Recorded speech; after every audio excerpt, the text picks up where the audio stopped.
What's in store for season number 6 of Debt Free in 30? Lots of good stuff, and I've got the details starting right now. This is Debt Free in 30. Here's your host, Doug Hoyes. Welcome to the first show of season number 6 of Debt Free in 30. Yes, I know it's a podcast, and podcasts don't have seasons, but I think of this podcast in terms of years. Show number 1 aired on September 6, 2014, 5 years ago, and the podcast started with a great group of guests in the first 3 months, including Gail Vaz-Oxlade, Jonathan Chevreau, Ellen Roseman, who just recently announced her retirement from the Toronto Star, Jane Rooney, Canada's financial literacy leader, and Robert Brown, author of Wealthing Like Rabbits. When Debt Free in 30 started, it was primarily a radio show, which I found very constricting because each episode had to be 22 minutes long. By season number 2, it was purely in podcast form, so the show could be 30 minutes or longer or shorter, depending on how much we had to talk about. We moved into new office space here in Kitchener, and I was able to build a proper studio, and so last year, for season number 5, we put the show on YouTube, so you can consume it in either audio or video format. And yes, for those who ask me, these old microphones actually work. Also in season number 5, I started doing rants. Single topic shows with just me talking.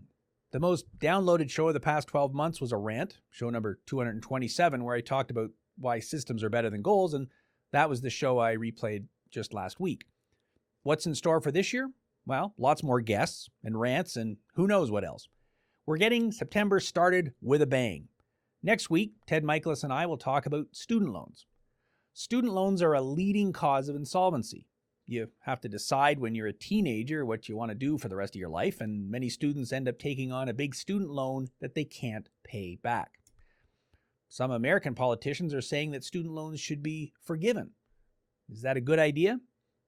Ted and I have another idea, and we'll talk about that next week. This is a show about people in debt, and if you have too much debt, you start getting calls from debt collectors. How should you negotiate with them? I've got a real-life debt collector who will be on the show in September to answer that question and give you an insider's view of how the debt collection industry actually works. A popular guest in the last year was Scott Theriault, and it's very likely he'll make a return visit in September as well. And that's just the first month of season number 6. Why is it that I do this podcast? Well, obviously it promotes my business, Hoyes Michaelis, but it's a lot more than that. I want you to think about money and debt in a different way. It's hard to find information about how to deal with debt.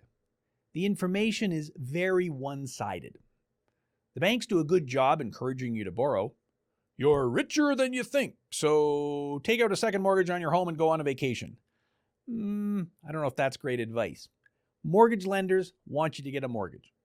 Car dealers want you to get a car loan, and it's not their concern if the loan ends up being 8 years long so you can afford it. We've talked a lot about credit cards on this podcast. You walk into most big box stores, and it's not a salesperson that's the first person to greet you. It's the credit card salesperson, and they're very eager to get you a credit card because that's how they earn their commission. Do they care if you need the card or can afford it? No, that's not their worry. And then, of course, there are the payday loans, the most expensive form of borrowing. We've talked about them a lot on this podcast because they are insidious, and they're great at marketing. It's only $15 on 100, they say, and that's true, but that's $15 over a week or two, not over a year, so it's not 15% interest, which is what people think. If you get $15 every 2 weeks, that's 390% interest. I do this podcast because the banks aren't going to explain the implications of credit card interest, and the payday lenders certainly aren't going to honestly explain how much their loans actually cost. Lenders get paid for lending, not for telling you not to borrow. Have you ever walked into a bank and had the bank teller say to you, "Hey, I see that you're carrying a balance on one of our high-interest credit cards. Would you like to transfer that balance to a low-interest loan, and then we'll cancel the card so you aren't tempted to use it?" Nope. Never happens, but I hear stories all the time of people going to the bank to order new checks and they walk out with a line of credit that they didn't ask for and that they don't need. Happens all the time, and that's why I do this podcast, to give you a perspective different than the conventional wisdom we hear from the lenders every day. Oh yeah, that's also why I wrote Straight Talk on Your Money. still available on online on Amazon and Indigo and at better bookstores everywhere. The point of the book is that conventional wisdom is often wrong, and it's up to each of us to ask ourselves one important question. What's in it for the other guy? I know what the car salesman is trying to do. They want to sell me a car. But why is the bank person telling me to invest in their mutual funds? What's in it for them? Well, that's the question you should ask for yourself. And of course, the answer is there's a commission in it for them. And it's more important that we understand that. That's how you protect yourself. There's another reason I do this podcast. People are under a lot of stress today.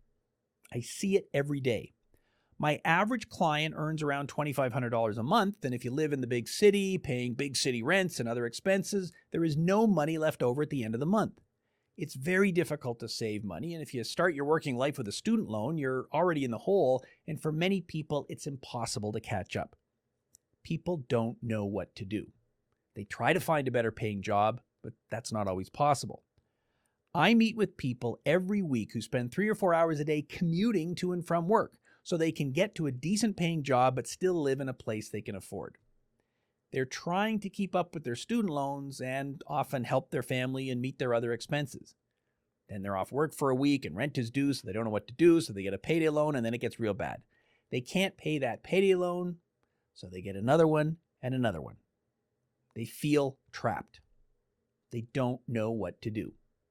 They ask the bank for help and they say no, and they don't know where to go for help. That's what it's like in the real world, and that's why I do this podcast, to give real-life, practical advice on how to deal with debt.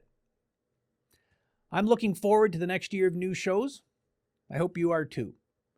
What would you like me to discuss? Do you have any ideas for guests? Well, feel free to DM me on Twitter at Doug Hoyes, or email me at dfi30@hoyes.com if you have any show ideas or questions. It's going to be a good year. So until next week, when Ted and I will give our thoughts on the student loan crisis, thanks for listening and watching. I'm Doug Hoyes. That was the season premiere of Debt Free in 30. That was the season premiere of Debt Free in 30.